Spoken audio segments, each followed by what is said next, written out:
Danke bafethu, uyakhala i-legendary South African footballer bafethu u-Augustine Makalakala. Ukhala ngokuthi uJomo Sono wathatha ama-millions from ama-player, wamosha iy'mpilo zama-player kakhulu.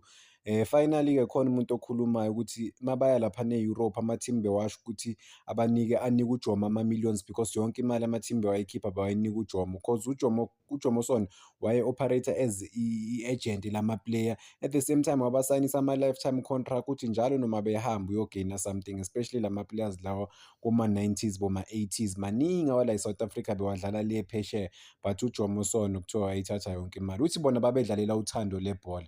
Uthi baya laphana overseas uJomo Cosmos azange ababhadale lutho, uthi babedlalela uthando. Uthi uJomo Sono wabafeyila. Uthi ufeyile wonke ama-player wakhe, o-Helman Mkhelele, o-Chippa, o-Fish, bethatha yonke nje imali laphana. So uthi kade abatshela laphana ukuthi bazothola ama-signings on fee wabo from the club, which is like 25%. Uthi that time i-club seyimnike yonke imali and i-club beyibatshela laphana ukuthi bamnika ama-millions. Khuluma-ke i-former Bafana Bafana star bafethu u-Augustine. So uthi-ke yena waya laphana, cabanga ku-Glasgow Rangers bafethu, i-Rangers le beyi-coach Steven Gerrard, ahamba laphana noMudie Gage, I wish ngisisho kahle isibongo sakhe. And uthi-ke babefuna ukubasayina but uJomo wayefuna imali eningi kakhulu, so babuyela emuva babuyela la e-South Africa. Uthi yena mebuya la e-South Africa wavele wenza i-teaching diploma ukuthi akwazi ngempela ukuthi if ngeke asadlala again azokwazi ukuzitholela omunye umsebenzi. Or uJomo mezama ukumhambisa laphana overseas abe nento yokuthi afole back kuyo. Uthi yena wagcina sezi-organise-zele yena i-contract yakhe laphana ne-FC Zurich e-Switzerland. Uthi yonke imali yathathwa kuye noma yeza kuye, uthi because of bekazi ukuthi uJomo bekazomfeyila futhi. But uthi-ke that is why uJomo engakhulumi naye namhlanje, ukuthi-ke uJomo wabafeyila kakhulu bafethu, bewayithatha yonke imali yabo.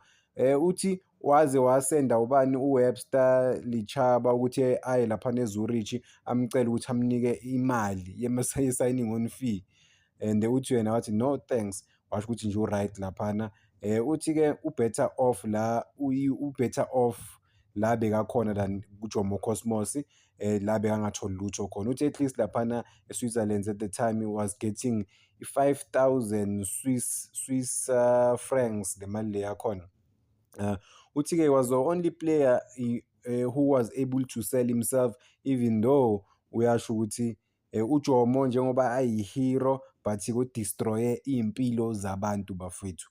Cabanga, eish, yeah, hhayi ziyakhala bafethu, hhayi ziyakhala. Uyasho ukuthi wakhuluma nama-coach wakhe ukuthi like anike lese uMudie Gage opportunity, wakhuluma ne-coach yakhe ukuthi imzamele i-trial. Washo ukuthi waya ku-Sporting Lisbon nako-Porto. Uyasho ukuthi no-Mourinho wayefuna ukumsayina, cabanga uMudie Gage. Uthi-ke uThomas Mudie Gage even efuna naye-Manchester City ne-United, but uJomo wayefuna imali eningi. Cabanga uJomo Sono kusho ukuthi okudala abhlokha abantu bafethu kanje. Cabanga i-player uMudie Gage wakhona bafethu wayefuna o-Manchester United, o-Manchester City, o-Porto, but uJomo Sono no, wayefuna imali eningi. By the way, imali eningi le bekafuna ukuthi leyo mali leyo i-benefit-e yena, not i-player, because of ufuna imali eningi at the same time lama-player lawa ngeke athole lutho. Yiyo-ke inkinga la ama-player bekabhekane nayo ukuthi a-represent-wa uJomo. So uJomo bekabasayinisa cause abantu babengazi lutho then, babevele basayine everything, kanti basayina ama-lifetime contract. Usayina uJomo uyi-coach, aphinde abe yi-agent lakho, aphinde abe yi-manager yakho, aphinde abe usho ukuthi u-own ama-image right wakho wonke bafethu, uzokwenza imali ngawe kuphela. So and at the end of the day uyinja nje yakhe, udlalela yena ukuthi yena abe rich. That is why he was able to run le team, azenzele izinto ezi-right. Namhlanje kuthiwa ukukolota, kwathiwa ukukolota bomamalini laphana ku-SARS, ngizo-check-a. But yeah, is he paying the price ngoku-treat-a abantu the way aba-treat-e ngakhona? Because akusiyo indlela ngempela bafethu le yokuthi u-treat-e abantu kanje. Mase bakhuluma kuba ngathi banenkinga nawo kanti no, wamosha iy'mpilo zabantu. Unfortunately abantu sebabona seku-late ukuthi uJomo wamosha iy'mpilo zabo kakhulu futhi cause abantu ngabe baba nezinto zabo but-ke yena instead bekathatha kwasani yonke into, angabaniki lutho abafana. Cabanga uyodlala overseas but uJomo ayithathe yonke imali yakho, hhayi. Hhayi ukusa kukhona emhlabeni. Okay, ukweleta i-SARS laphana bafethu, cabanga 40 million rands, 40 million rands. Okushoyo ukuthi okuvezayo ukuthi uJomo kudala athola ama-millions and ama-millions and then wathini, angabhadali i-SARS overall. So hhayi ziyakhala, hhayi ziyakhala bafethu. But-ke I think now he's paying the price because i-team yakhe seyilena ku-third division. Ku-professional setup, I don't see that team coming back again because naku-third division ustruggle-ile last year, ustruggle kakhulu futhi hhayi kancane. Ucishe wa-relegate-wa ku-third division. So every year obviously bazozama ukuphusha ukuthi bathole babe ku-professional setup again, at least ku-national first division. But even naku-national first division sekunama-owner amaningi bafethu ambitious anemali. uJomo yena mengafuni ukukhipha imali kanje futhi amoshe ney'mpilo zabantu kanje, ibaphi abantu abazojabula impela ukumdlalela? Ibaphi ngempela? Abekho abantu. So obviously ngiyazi abantu bahlezi bekhuluma bathi umuntu ulo owenza yonke into. Uyi-bus driver, uyi-assistant coach, uyi-coach, uyi-manager, uya-facilitate izinto ezi-different ufuna ukuzenzela izinto yena ngokwakhe. Abanye abantu bathi uye wa-destroy i-national team after uSteve Barker wayibhilda yaba strong ngoba uJomo waya laphana ku-FIFA World Cup, kuthiwa wayedlalisa ama-player wakhe ukuthi akwazi ukuwathengisa after i-World Cup. Yeah man.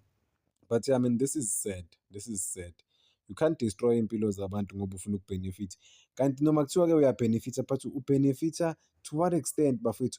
Uthola ama-millions but still awekho enough, usafuna more, uthatha more from abantu. Yeah, I mean ukuba selfish at the end of the day I mean people would just die from ukuba selfish. Mangithi die angisho ukuthi ukufa kwabo direct but-ke die in terms of la bekakhona umuntu awe, ngikhuluma ngokuwa. So I mean even naku-P_S_L bowubona ukuthi i-team yakhe noma iku-P_S_L bengekho stable, beyi-promote-iwe irelegate-iwe, i-promote-iwe irelegate-iwe. I remember there was even this time athi uyabuya uzobuya next season. The last time a-relegate-wa wathi uyabuya, guess what? Azaphindanga abuya-ke ku-P_S_L baze bam-relegate naku-N_F_D because of you have to run i-team ibe professional as much as ulithanda ibhola, but run-a i-team kube professional in modern times, hhayi ukuthi uhlukumeze abafana ubahluphe. I mean it's not even in recent years bafethu, khona ubani u-Ivan Padi noma ubani loyo goalkeeper weJomo Cosmos bafethu, naye wayekhuluma manje nje kwi-interview, I think 2 years ago ethi basamkweleta imali laphana uJomo Sono. Cabanga even namanje umkweleta imali, uthi even if when he tried to reach out kuJomo Sono bayam-ignore, uJomo Cosmos or uJomo Sono or uJomo Cosmos bayam-ignore bafethu, bamisa le nale nale, bagcine sebayamtshela ukuthi ngathi u-desperate for le mali, but imali yakhe at the end of the day wayisayina. So cabanga iminyaka ungayitholi imali yakho, lo muntu lo waba loyal to iJomo Cosmos, i-relegate-wa abe khona, ipromote-iwe ukhona, kudala isebenzela iJomo Cosmos but at the end of the day utholani? Baningi abantu namhlanje abakhalayo ngendaba yeJomo Cosmos ukuthi ba-treat-eke kanjani kuleya team le. Bekumele vele bahambe, baye basayine abanye babathembise iy'mali jiki abasatholi lezo y'mali lezo. I mean bekanga-run i-team, iJomo azange i-run-we as a professional team from the beginning bafethu, imagine. So uzoba i-success kanjani overall if like u-run i-team kanje?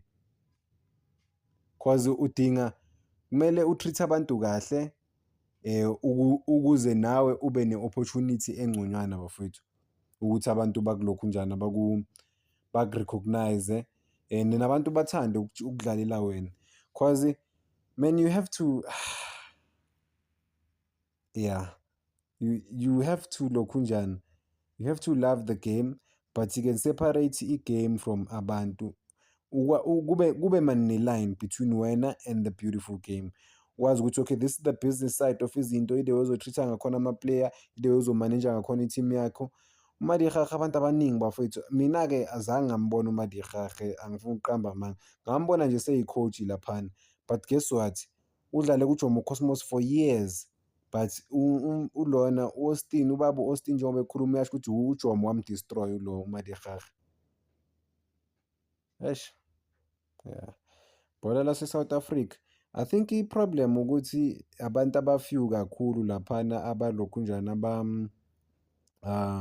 abarana ibhola lase-South Africa. Even khona namanje abarana kuma-big teams bafethu, but